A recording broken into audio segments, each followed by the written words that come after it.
Air shows in Canada have been a popular and entertaining activity for well over 60 years. They're usually a family affair, a time to see the latest in new aircraft, a time to relive the history of aviation, or a time to relax and just enjoy the show. For whatever their reason for coming, the air show's popularity has grown immensely, with numerous major events being held throughout Canada each year.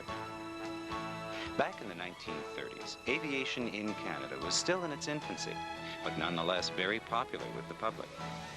In 1930, the R-100 drew over 600,000 people to Saint-Hubert near Montreal, eager to see the giant airship. At an air show in Kingston in 1932, the RCAF's largest aircraft, the Ford Trimotor, was a major attraction. But with the outbreak of World War II, air shows in Canada, as major summer attractions, came to an end for the duration.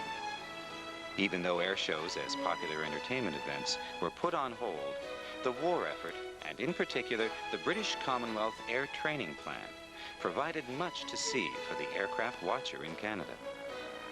In Europe, the Supermarine Spitfire, the de Havilland Mosquito, and the Avro Lancaster were all becoming legends with their day-to-day exploits. During the 1940s, Canada saw a tremendous growth in its aircraft industry, and following the war, Avro aircraft emerged as a leader in aircraft design with the Avro jetliner's first flight in 1949. The 50s were the RCAF's golden age, and the return of the air show as a major event reinforced that fact.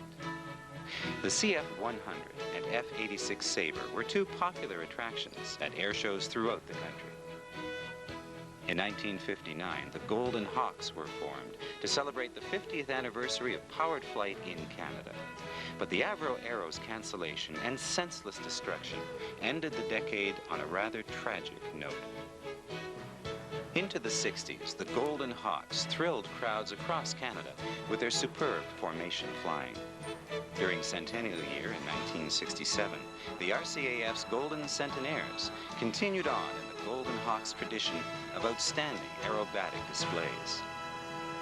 The 70s saw the formation of the Snowbirds, and they have continued to perform for over 20 years at air shows throughout Canada and the United States. In the 70s, the fascination with and the desire to preserve World War II aircraft grew and culminated with the formation of the Canadian Warplane Heritage Museum at Mount Hope in 1973. Their flying collection has grown considerably over the years, but their two most prized aircraft are the Avro Lancaster bomber and the Hawker Hurricane fighter. From the Canadian Warplane Heritage's home base at Mount Hope, the Hamilton International Air Show has grown to become Canada's finest World War II vintage aircraft show. Although the World War II planes usually dominate the show, the Hamilton Air Show features much, much more. Today, air shows are major events, taking the better part of a year to plan, involving hundreds of volunteers and drawing crowds of 40,000 to 100,000 people in a single day. For well over 60 years, air shows in Canada have entertained, thrilled, amused, and most importantly, educated Canadians about their aviation heritage, both past and present. This program is about that period in Canadian history and the air shows that starred Warbirds and more.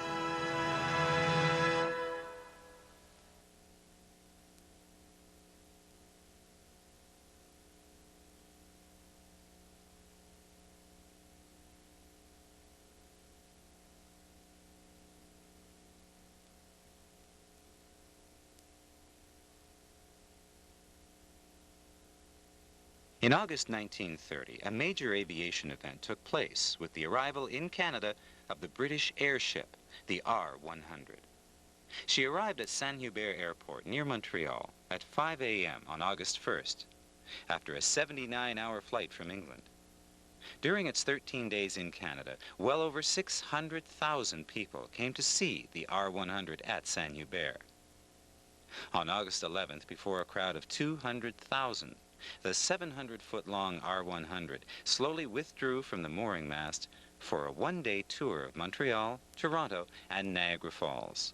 She returned to England on August 13th.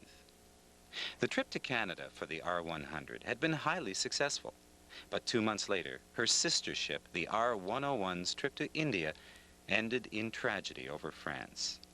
At 2 a.m. on October the 4th, 1930, she crashed and burned near Paris, killing 46 of the 54 people on board.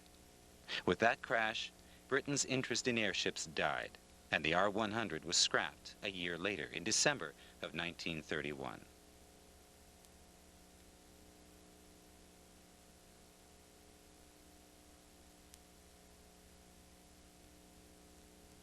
In 1932, the RCAF was far from being a large organization. It had less than 700 officers and men, and its fleet totaled only 183 aircraft, with 98 of these being trainers. But that year, at the Kingston Air Show, the RCAF made a major contribution to the show with their de Havilland 60 Moths, Siskins, and their largest aircraft, the Ford Trimotor. The de Havilland 60 Moth trainer was the most prominent aircraft in the RCAF's inventory at the time, numbering 56.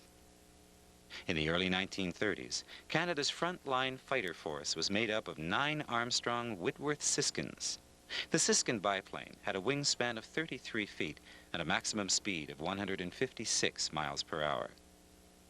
Skydiving had not yet been invented, but parachute jumping proved to be a very popular attraction. The RCAF's one and only Ford Trimotor was acquired in 1929 for agricultural and forestry spray experiments, and served in those roles and also as a transport until 1937, when it was sold. Vor uns liegt Deutschland, in uns marschiert Deutschland und hinter uns kommt Deutschland. As the 1930s grew to a close, war clouds were gathering in Europe. Then, on September 1st, 1939, Germany's invasion of Poland signaled the start of World War II. For the next 6 years, air shows, as Canadians had known them, were over. During the war on the home front, probably the single greatest Canadian contribution to the war effort was the training of air crews. This was done through the British Commonwealth Air Training Plan, which graduated over 131,000 air crew over its 5 years of operation.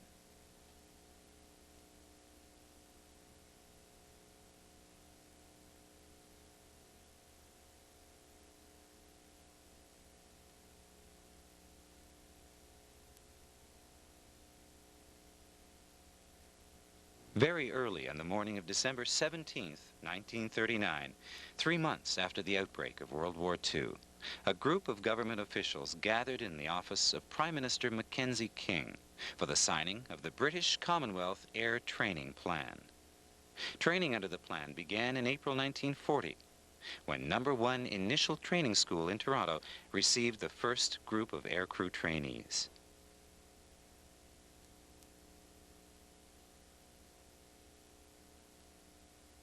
At the beginning of the plan, the de Havilland DH-82C Tiger Moth and the Fleet Finch biplane trainers were the main elementary flying aircraft. The Tiger Moth was designed as a military trainer, and the prototype first flew in October of 1931. It had a wingspan of 29 feet 4 inches and a top speed of 107 miles per hour. Prior to and during the war, well over 9,000 Tiger Moths were built, and of these, close to 1,800 were made in Canada. Both aircraft did their job well, but they were beginning to become obsolete. So in late 1941, the RCAF started looking for a replacement. A version of the Fairchild PT-19 was subsequently selected as the replacement trainer. It was known as the Cornell and the first were taken on strength with the RCAF in July 1942. By 1943, they had taken on most of the elementary flight training and continued in that job up to the end of the plan in 1945.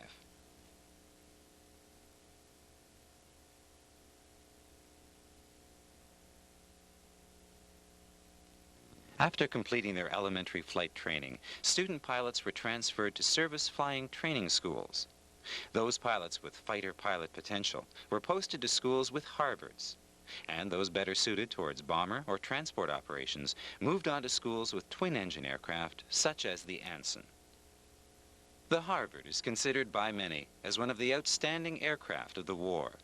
It proved to be the perfect trainer for fighter pilots, and there are few fighter pilots who did not receive their advanced training in one. The Warbird was the British Commonwealth version of North American's AT-6 Texan, and during the war over 2,800 Warbirds were produced in Canada under license.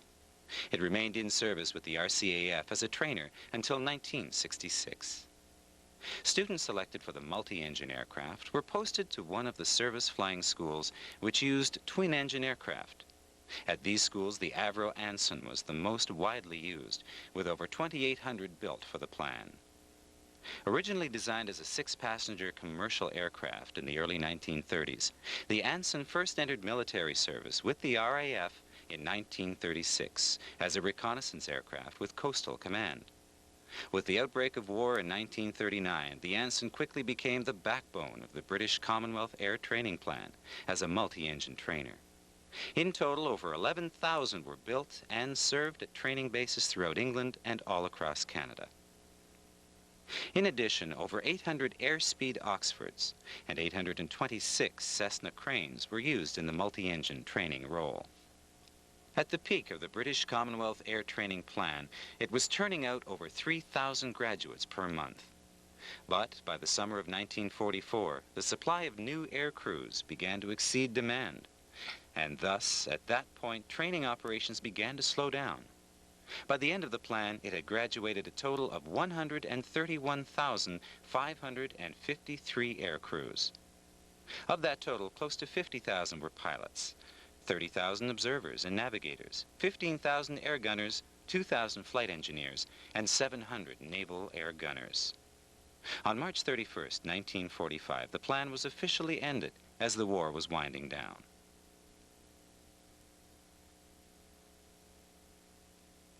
In addition to the training bases all across Canada, the RCAF had a large number of home defense squadrons. These were concentrated on the east and west coasts, with fighter and anti-submarine squadrons. The fighter squadrons were mainly equipped with Hawker Hurricanes and P-40 Kitty Hawks. The most active of the two home front organizations was Eastern Air Command in the Maritimes, which was responsible for protecting the Atlantic shipping lanes on the east coast. Throughout the war, German U-boats were a constant and serious threat to Atlantic convoys. Eastern Air Command was concerned with countering the submarine threat and with providing air-sea rescue. The major aircraft used in anti-submarine patrols were the Lockheed Hudson, the Douglas DB-1 Digby, the Consolidated Catalina and Canso, and the Consolidated B-24 Liberator. The Lockheed Hudson was a makeshift military aircraft developed for the RAF from the civilian Lockheed Model 14. As a bomber, it was not widely used, but for anti-submarine and convoy patrol duty, it proved to be a valuable interim aircraft before being replaced by the B-24 Liberator. During the war, RCAF crews flying Hudsons on the East Coast scored a number of U-boat kills and damaged many other in fighting of the Atlantic. The Douglas DB-1, or Digby, as it was dubbed by the RCAF, was based on the Douglas DC-2 airliner of the 1930s. Built as a bomber for the United States Army Air Corps, the B-18, as it was known, had become obsolete in that role by 1939. But as an anti-submarine patrol aircraft, the under-equipped RCAF were more than happy to receive 20 of them in 1939 from the U.S. under the Lend-Lease program. One Digby, flown by No. 10 Squadron out of Gander, Newfoundland, sank a German U-boat on October the 30th, 1942. After being replaced by the B-24s, they continued on as transport aircraft with the RCAF. The Consolidated Catalina, or CANSO as it was known in the RCAF, proved to be an effective weapon on both the east and west coasts during the war. Its long range and endurance were badly needed to counter the German submarine menace on the Atlantic. For example, CANSOs flying with 162 Squadron distinguished themselves by sinking 6 U-boats over the course of the war.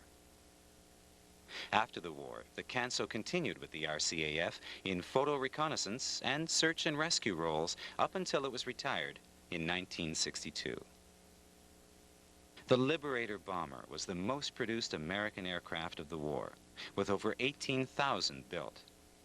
In addition to its major bombing role with U.S. forces, it also proved its worth as a convoy patrol and anti-submarine aircraft with many U-boat kills to its credit. The outstanding feature of the B-24 was its range of 2,100 miles and its excellent offensive and defensive armament. Beginning in mid-1943, it became the backbone of the RCAF's battle against German U-boats on the Atlantic.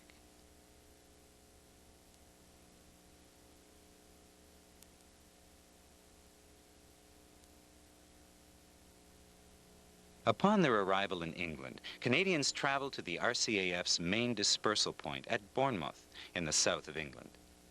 It had been a popular British tourist resort city prior to the war, but now all the hotels had been taken over by the RCAF to house airmen arriving from Canada.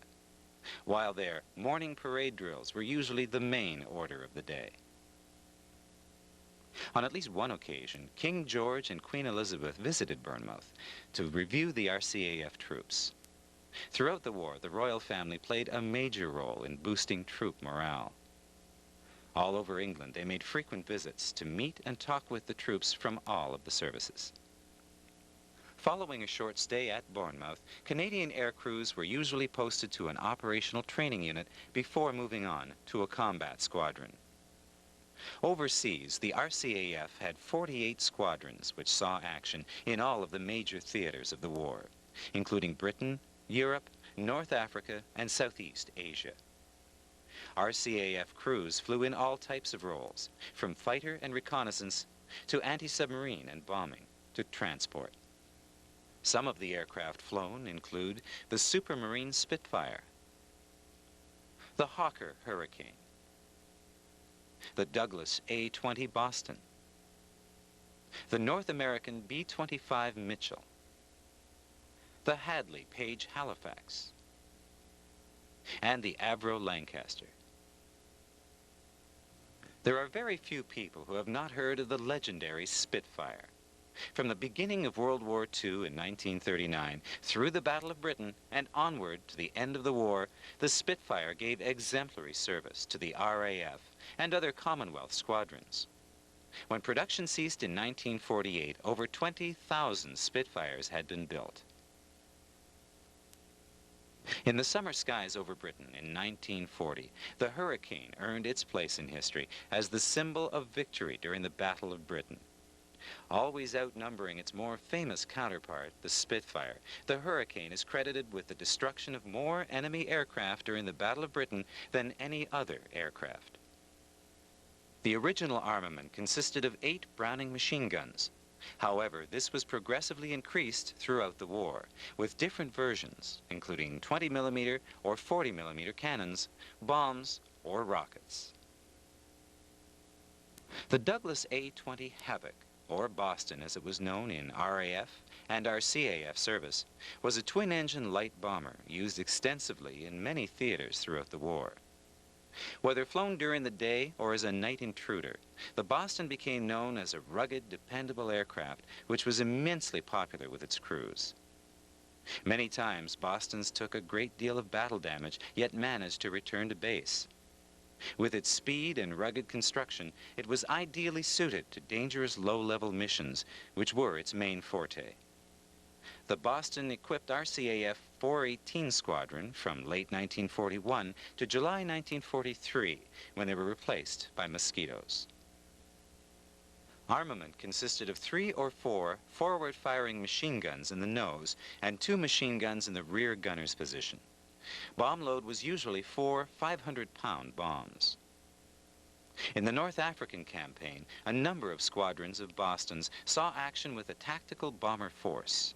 This force was made up of personnel from Britain, Canada, Australia, and South Africa. The aircraft named after Billy Mitchell, an enthusiastic promoter of air power, was built in the greatest numbers of any American twin-engine bomber of World War II. In all, close to 11,000 were produced. The Mitchell fought with every major Allied power and saw action on all fronts.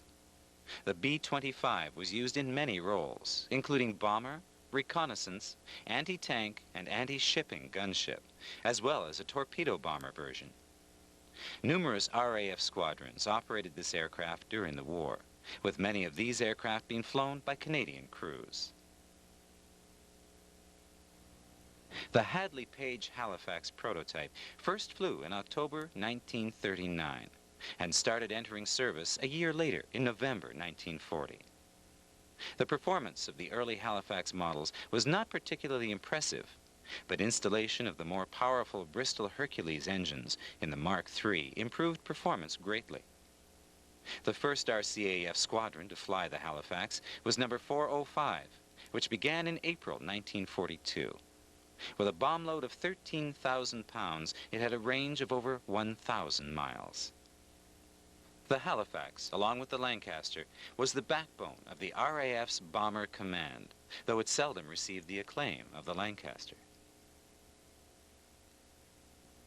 Probably the most famous Allied bomber of World War II was the Avro Lancaster of Bomber Command. It was born out of the failure of the twin-engine Manchester bomber. Avro took the basically sound Manchester airframe and redesigned it to take 4 Rolls-Royce Merlin engines. Like so many good planes, the essence of the Lancaster's success was its simplicity and robust structure. It was also remarkably adaptable, as evidenced by its many roles, such as the famous Dam Buster raid, through to the carrying of the 11-ton Grand Slam bomb. Following the end of the war in 1945, the size of the RCAF shrunk rapidly from its peak of over 70 squadrons as units were disbanded and personnel returned to Canada. By the summer of 1945, the RCAF's size had been greatly reduced, and the post-war reassessment of its future roles and plans for re-equipping were just beginning. Also, at the end of hostilities, the Airshow began to slowly return to the skies over Canada.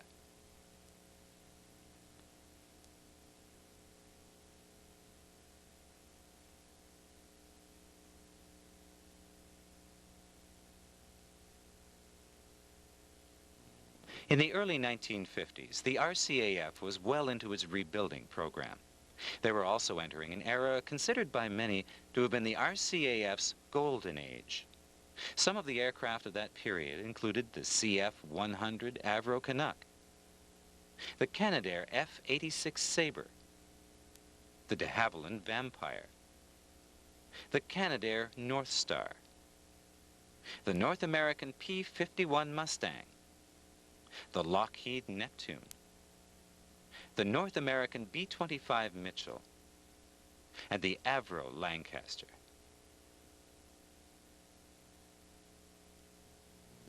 In January 1948, the RCAF took delivery of its first operational jet fighter, the de Havilland Vampire. The Vampires were shipped from England to Toronto and assembled by de Havilland. In December of that year, 410 Squadron at Saint-Hubert became Canada's first jet fighter squadron. Armament on the Vampire consisted of 4 20mm cannons, and it had a maximum speed of 531 miles per hour. In total, 85 Vampire 3s were purchased, and they served with the RCAF from 1948 to 1958. In 1953 and 54, the Canadian National Exhibition Airshow featured the Avro jetliner, North America's first jet transport. When it first flew in August of 1949, the jetliner was 10 years ahead of its time, and interest in the aircraft was very high. It had everything going for it. It was fast, at over 500 miles per hour. It was a joy to fly, and its inherent simplicity made maintenance and servicing easy. Numerous U.S. airlines were keenly interested in the jetliner. Even Howard Hughes was prepared to purchase 30 for TWA, but poor political decisions doomed the project. Even with firm orders, the Liberal government refused to allow production of the jetliner, citing the Korean War and the need for Avro to concentrate on the CF-100 production. The jetliner's demise was certainly less dramatic than that of the Avro Aero, but it was no less of a major tragedy in its own right. One thing is for certain. Had the project continued, Avro aircraft would likely have survived after the Aero's cancellation and still be with us today, building aircraft. The CF-100 was Avro Aircraft's only design to ever reach production, and over the next 8 years, 692 aircraft were built. The prototype first flew in January 1950, and it continued in service up until September 1981, when the last remaining Canuck was retired from service. The main armament consisted of an 850 caliber machine gun fuselage pack and two 29 rocket wingtip pods. The 1950s ended on a rather tragic note in Canadian aviation history, with the cancellation and destruction of the Avro Aero by John Diefenbaker's Conservative government. Although the Aero never had the opportunity to perform at an air show in Canada, there were numerous occasions throughout 1958 and into 1959 to see the Aero fly. For the first flight ceremonies on March 25, 1958, over 10,000 people watched Aero number 201 take to the sky. The year 1959 was also the 50th anniversary of powered flight in Canada, but the Aero's cancellation had certainly put a damper on any reason for celebration that year. Even with the Aero's demise at the hands of the Conservative government, 1959 also marked the formation of the Golden Hawks flight demonstration team. For the next 5 years, they performed at air shows across Canada, putting on unforgettable performances.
The Golden Hawks were originally formed to celebrate the golden anniversary of powered flight in Canada, and were thus authorized to operate for 1 year only.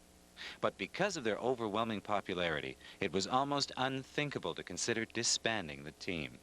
So 1960 began another season for the Golden Hawks, and 4 more years of dazzling aerobatic displays across Canada. Probably the T-33 is best remembered by the Canadian public as the mount of the Red Knight, the aerobatic soloist of the RCAF. He appeared at air shows across Canada from 1958 to 1968. The show consisted of loops and rolls, Cuban 8s, horizontal 360s, inverted flight, and high-speed passes. For those who saw him perform, there was nothing more spectacular than seeing a flame-red T-bird against a clear blue sky. The Ford Trimotor, or Tin Goose as it was often called, first flew in 1926. It combined the high-wing trimotor configuration of the Fokker with the all-metal construction of the Junkers. The plane's maximum speed was 161 miles per hour, with a cruising speed of 123 miles an hour, and a normal range of just over 400 miles. It had seating for 15 passengers and 2 flight crew.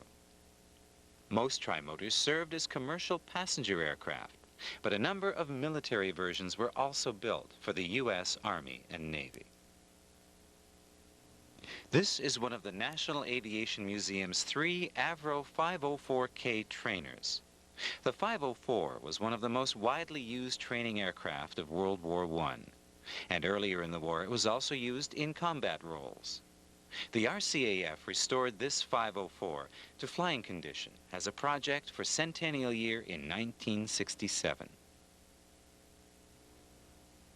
As part of the centennial celebrations, the RCAF formed a new aerobatic team called the Golden Centenaires, Flying Tutors. During centennial year, they performed 100 air displays across Canada. Their schedule had them crisscrossing the country in their gold and blue Tutors, captivating audiences wherever they went. Following their Canadian shows, they also performed at 7 air shows in the United States, before being disbanded at the end of the year.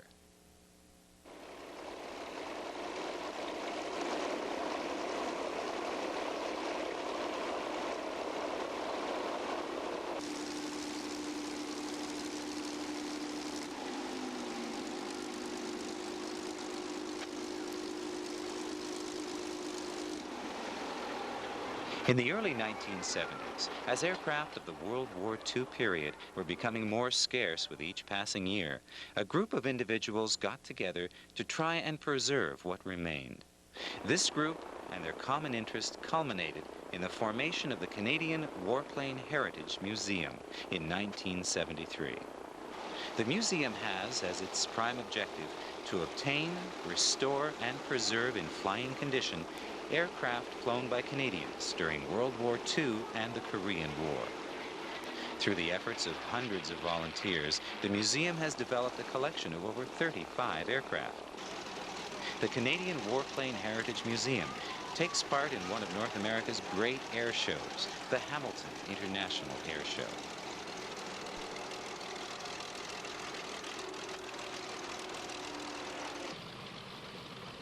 Each year, Warbirds from World War II fly in from all across Canada and the United States to take part in the Hamilton International Air Show.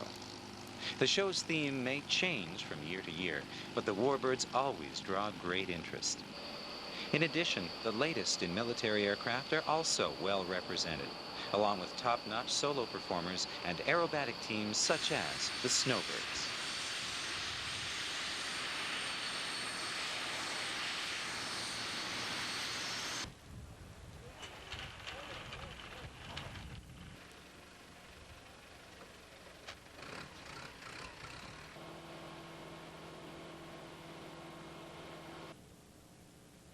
The Mosquito was one of the most successful aircraft of World War II, even though it was made almost entirely of wood.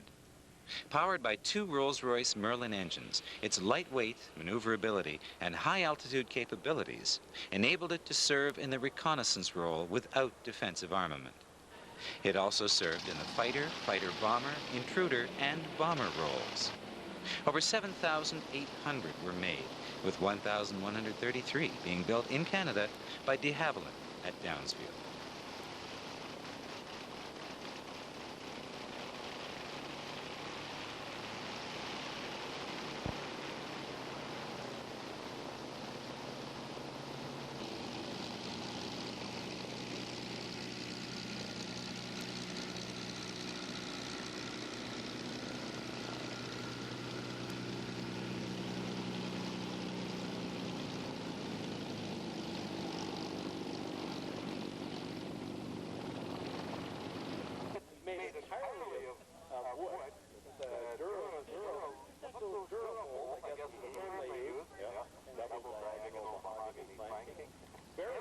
Incredibly fast. Yes, very, very fast. Small airplane compared to the big B-20, B-17 that we saw attacked by carriers larger longbows than the B-17.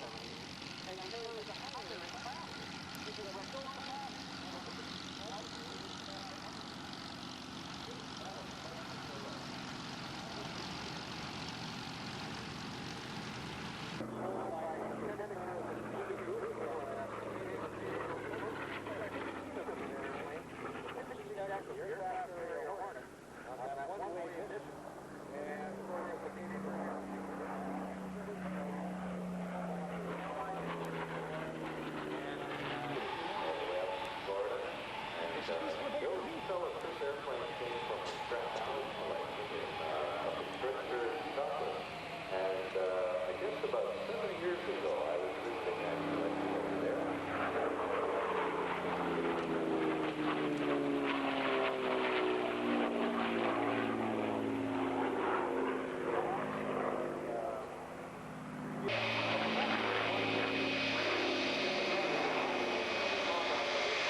They changed the design to have one aircraft that has such a distinctive tail design all the way right through to the Mosquito, and of course the Havilland chipmunk and many of the street concessions.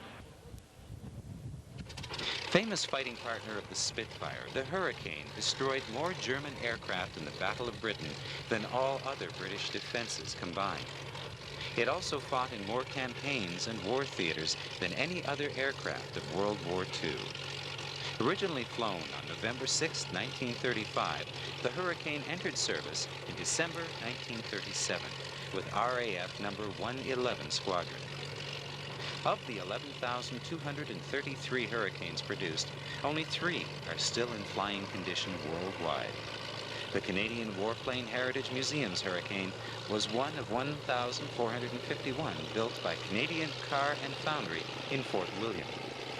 It is painted in the colors representing an aircraft of number 401 Squadron, Canada's first fighter squadron to enter combat overseas.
When production of the legendary Spitfire ceased in 1948, over 20,000 had been built.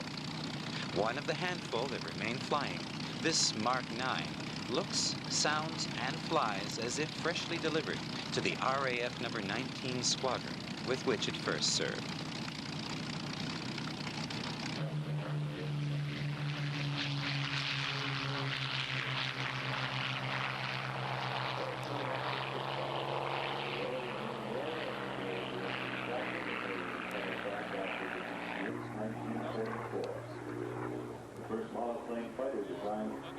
For the Royal Air Force Service, the first to carry 8 machine guns, the first to surpass 300 miles an hour, and a total of 14,000.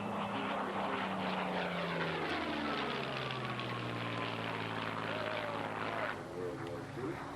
Noel Pemberton Dillon is the founder of the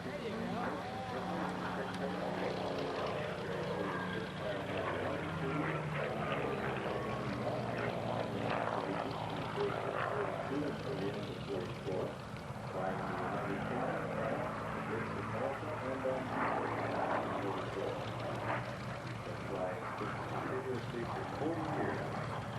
The RCAF declared him redundant at age 42.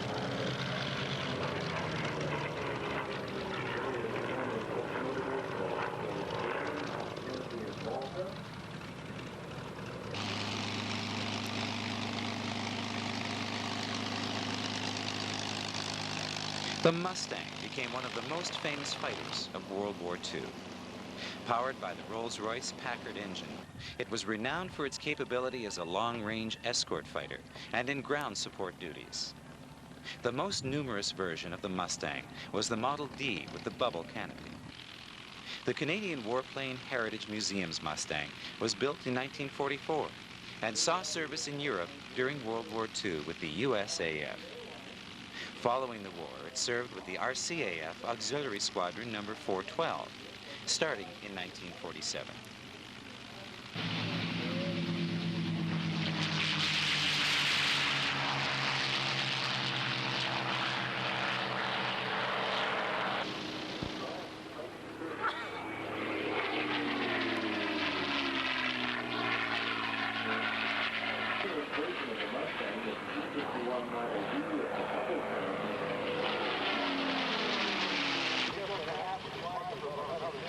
The Grumman Avenger was the standard United States Navy torpedo bomber throughout the war. British Commonwealth forces also flew the Avenger, with over 900 being used by the Royal Navy Fleet Air Arm during the war. A number of Royal Canadian Navy pilots flew the Avenger while attached to the Royal Navy. The Canadian Warplane Heritage Museum's Avenger has been restored to represent the type operated for anti-submarine duties by the Royal Canadian Navy. It was operated from the aircraft carrier HMCS Magnificent from 1951 to 55.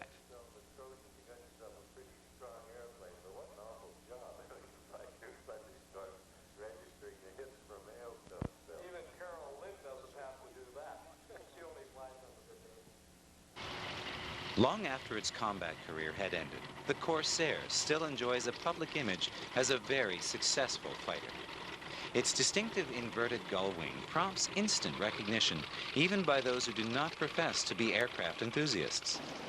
It's credited with destroying 2,140 enemy planes while losing only 189 in combat, thus making it one of the highest-rated combat aircraft of the era. Over 12,500 were built, and it served with the U.S. Navy, U.S. Marine Corps, and the Royal Navy during both World War II and the Korean War.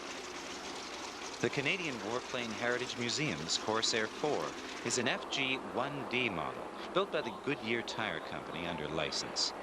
This aircraft is dedicated in honor of Lieutenant R.H. Gray, who was posthumously awarded the Victoria Cross, the Commonwealth's highest honor, for sinking a Japanese destroyer.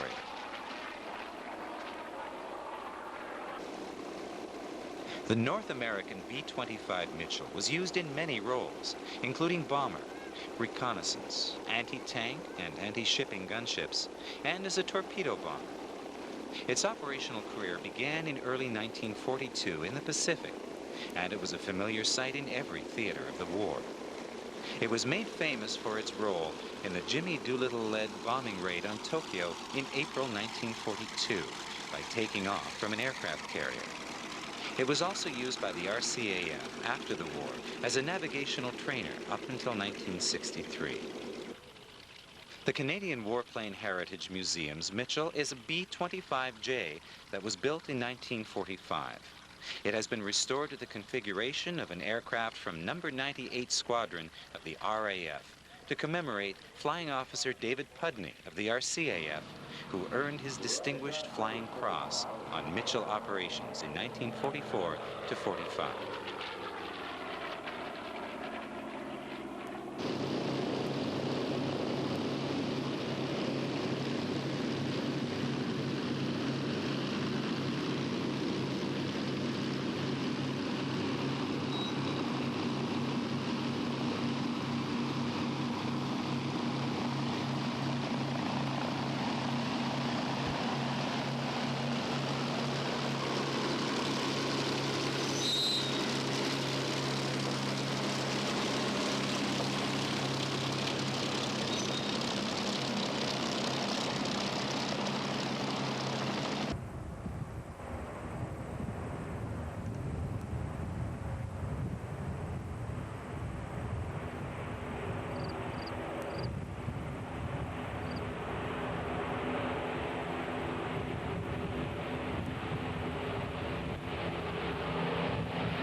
During World War II, the Lancaster shared with its contemporary, the Spitfire, the distinction of becoming a legend in its own time.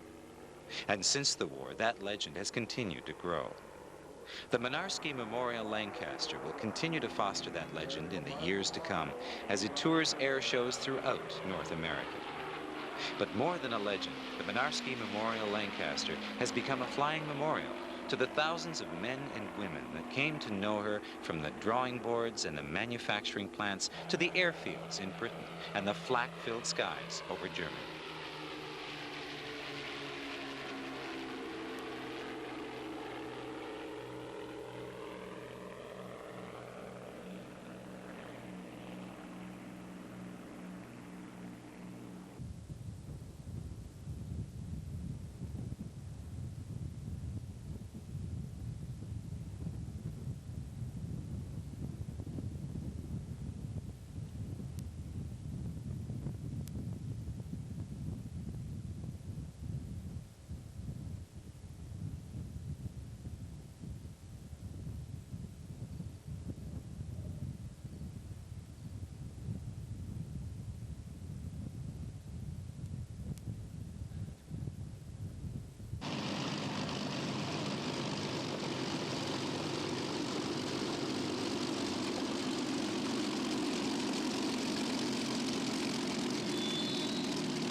The first DC-3 flew in 1935, and it became the most versatile and numerous transport aircraft in the world. During World War II, it became the backbone of air transport for all of the Allied forces. Squadrons 435, 436, and 437 of the RCAF flew the Dakotas during the war. Under different designations, over 35,000 aircraft of the DC-3 family were built. The Canadian Warplane Heritage Museum's Goonie Bird wears the colors of RCAF number 436 Squadron, and it was painted with the squadron slogan, Canucks Unlimited, while serving in Burma and India during 1944 to 1945. This particular aircraft was built in 1939 and has the second highest number of hours logged of any type still flying.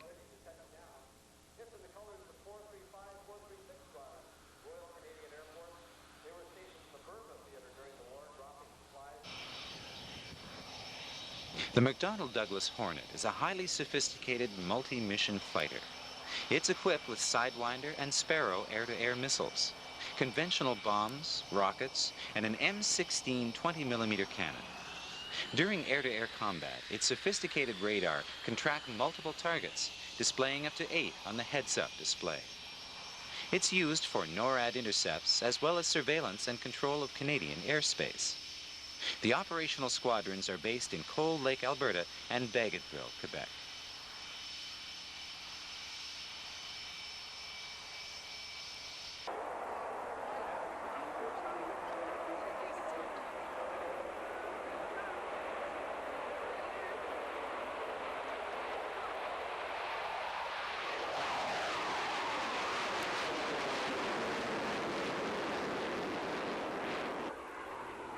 One of the world's finest tactical fighters, the F-15 Eagle is designed to gain and maintain air superiority in all-weather aerial combat. Utilizing 2 Pratt & Whitney turbofan engines, the F-15C is capable of a Mach 2.5 plus short-period dash speed. It can be armed with Sparrow and Sidewinder missiles and has an internal 20mm Gatling gun. The F-16 Fighting Falcon is a compact, multi-role fighter aircraft designed for air-to-air combat and air-to-ground attack. It has excellent self-defense capability because of its small size and smokeless engine, making it difficult to detect visually or with radar, and hard to hit. Its 360-degree threat warning system and excellent visibility from its bubble canopy reduce the chances that the pilot will be caught off guard. The AV-8 Harrier Advanced Light Attack Vertical or Short Takeoff and Landing Aircraft was originally designed by British Aerospace, and the Model B was built by McDonnell Douglas for the U.S. Marine Corps. All versions are powered by the Rolls-Royce Pegasus 11 engine. 4 nozzles, 2 on each side, can be rotated to full aft position for conventional flight, full down for vertical operations, or moved between the 2 positions for short takeoffs. The ability to rotate these nozzles in flight greatly increases maneuverability. The aircraft's maximum payload is 9,000 pounds, and with maximum ordnance load, the AV-8B Harrier needs less than 1,500 feet of road, field, or runway to take off. It can also land vertically.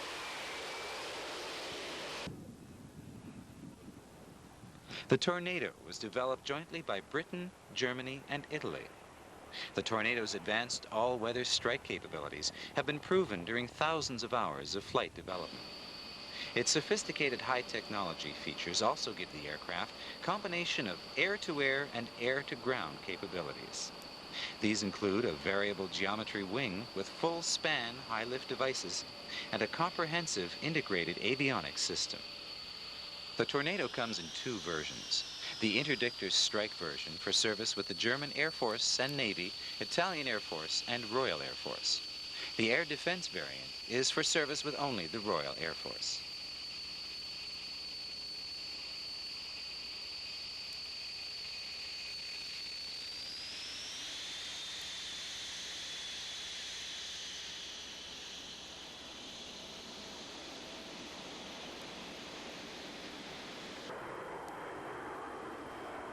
The huge B-52 has remained in service since 1955.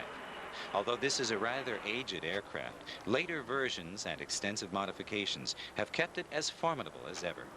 The Stratofortress was used extensively in the Vietnam War as a conventional bomber, and most recently in the Gulf War.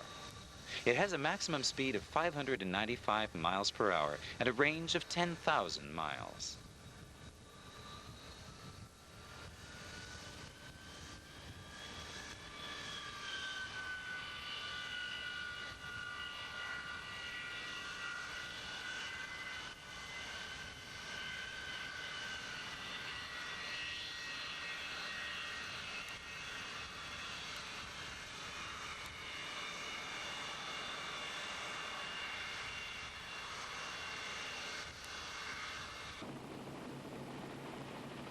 First taken on strength by the RCAF in 1963, the Labrador serves in the search and rescue role on both coasts of Canada and at Trenton, Ontario.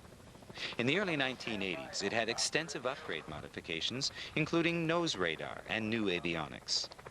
In spite of its age, the Labrador is recognized as one of the best SAR vehicles used anywhere.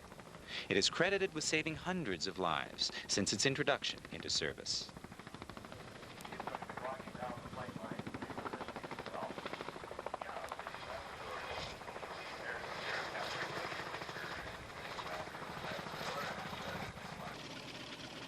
The tracker played an important role in maritime patrols. Characterized by its long range, endurance, and maneuverability, it was in more recent years primarily involved in patrolling Canada's 200-mile territorial waters. Armament could include depth charges, torpedoes, mines, or anti-shipping missiles. The tracker was built by de Havilland under license from Grumman Aircraft during the late 1950s. All have now been retired from active service with the Canadian Armed Forces, but many continue on in flying service as firebombers. Con Air in British Columbia has heavily modified surplus trackers into firebombers called Firecats. The conversion is 3,000 pounds lighter than the standard tracker and has an 800-gallon fire retardant capacity. The Firecat was first introduced in 1978. The Harvard was a version of the AT-6 Texan and became the standard advanced trainer for the British Commonwealth Air Training Plan in Canada and the RAF in England. Throughout the war, it was utilized to train thousands of Commonwealth fighter pilots. In service, the Harvard was universally liked and respected and proved to be the perfect aircraft for making the transition from elementary trainer to high-performance fighter. It was kept on strength with the RCAF as a trainer until 1966.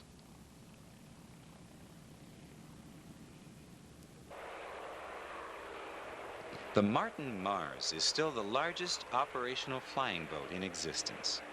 Two of these flying boats operate from Sprout Lake near Port Alberni on Vancouver Island. They are owned and operated by Forest Industries Flying Tankers Limited and are used as forest fire water bombers. The Mars had its beginning as a U.S. Navy transport and made its first flight in July of 1942. In addition to the prototype, only 5 aircraft were completed before the end of the war, and these entered service in 1946. For 10 years, they operated mainly on the San Francisco to Honolulu route.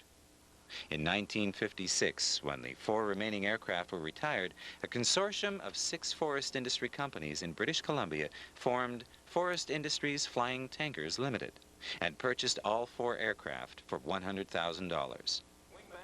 For conversion, a 6,000-gallon plywood water tank was installed in the cargo area, 2 pickup probes underneath, and 4 side dumping doors. With the pickup probes extended, the Mars can take on 6,000 gallons of water in about 20 seconds as it skims a lake surface at 70 miles per hour. A foaming agent is added to the water to provide deep soaking, as well as insulating the trees from the shock of 30 tons of water. Drops are normally made from 150 to 200 feet, and a single drop covers an area of 3 to 4 acres.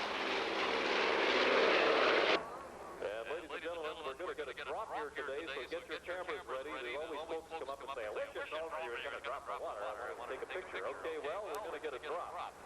And folks, here comes one of the largest airplanes still flying in the world today. Probably the world's largest propeller-driven airplane, that's for sure. Turning in towards the field. Gosh, I hope the wind's blowing the other way or we're all going to get wet. What an incredible airplane. And there's the water.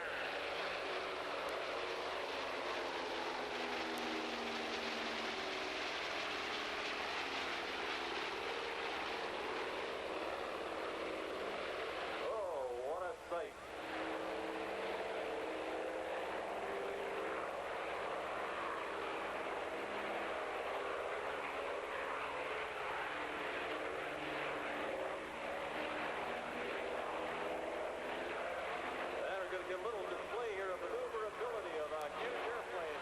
There are only 1, 2, or 3 of these left that we know of flying today.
like aviation in general, have come a long way in the last 60 years.